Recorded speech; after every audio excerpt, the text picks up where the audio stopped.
कई सारे लोगों का कंप्लेन आया है कि बच्चे में नाइट खांसी यानी कि रात को उनके बच्चे को अक्सर ही खांसी शुरू हो जाती है और लगातार होती रहती है। इसके लिए कौन सी होम्योपैथिक मेडिसिन दें?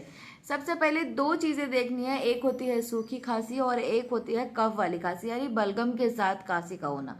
अगर बच्चे को सूखी खांसी है तो आप आर्सेनिक 200, पल्सेट्ला प्लस कैलीबाइक्रोम एक साथ 200 में और इसके साथ रूमेक्स प्लस इग्निसिया 200, इन तीनों मेडिसिन को देंगे। अगर बच्चे को कफ हो रहा है तो एंटिम टार्ट भी 200 ऐड करेंगे और इन्हें दिन में 1 से 2 दिन तक 1-1 घंटे पे दे। जब आराम हो जाए तो आप इसे दिन में 3 बार कर सकते हैं और आप देखेंगे काफ़ी जल्दी अच्छा रिजल्ट आपको मिलेगा।